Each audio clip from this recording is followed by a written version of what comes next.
বাংলাদেশ জাতীয় দল যতবার ইলেকশনে অংশগ্রহণ করেছেন, আমি 2-3টা ইলেকশন নমিনেশন চেয়েছি।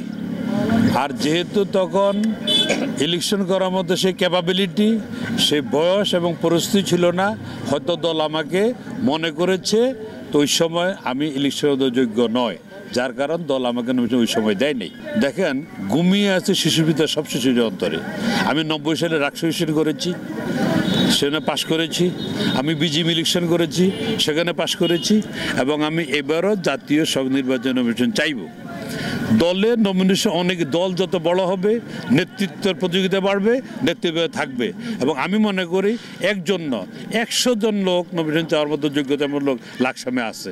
এই লাকসাম মদনগঞ্জে আমাদের তারুণ্যের অহংকার জনাব তারেক রহমান, ওনারা যে চিন্তা চেতনা এবং দলীয় যে দৃষ্টিভঙ্গি, এই দলীয় দৃষ্টিভঙ্গিতে আমি অনেক দূরে গিয়ে আছি। কারণ আমি ছাত্রদল থেকে 1984 সাল থেকে প্রথম আমি 27 সেপ্টেম্বর এই জাতীয়বাদী রাজনীতি করতে গিয়ে, ছাত্রদল করতে গিয়ে সেই টিকাটলি থেকে আমি প্রথম যে কারাবরণ করি, ওখান থেকে রাজনীতি শুরু করে অদ্যাবধি আমি ডাকসু ইলেকশন করেছি, পাশ করেছি।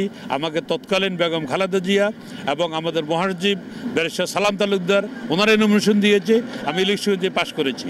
এবং এবার আমি মনে করি, যেহেতু আমি ছাত্রদল করেছি, যুবদল করেছি, বিএনপির সাথে আছি, দলে কোনো আবিষ্কার হয় নাই, দল থেকে কোনোদিন বহিষ্কার হয় নাই, দলে কোনো সংস্কারও যায় নাই। আমি দলের সাথে ছিলাম, আছি এবং থাকবো।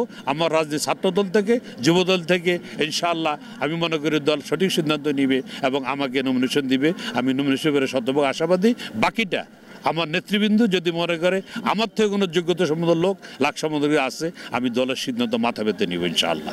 তারেক রহমান ডাক দিয়েছে রাষ্ট্র সংস্কার 31 দফা, সেটা শুধু বিএনপি নেতাকর্মী নয়, সর্বস্তরের জনগণের মাঝে ওনারা ডাককে ছড়িয়ে দেওয়ার জন্য।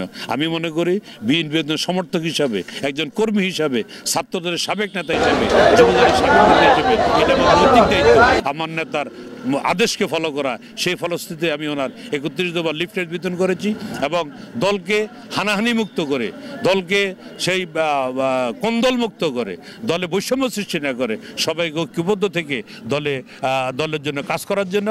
এবং সামনে 20 তারিখে যদি প্রোগ্রাম হয়, আমরা প্রোগ্রামকে সফল করার জন্য সবাইকে উদাত্ত আহ্বান জানিয়েছি। দাও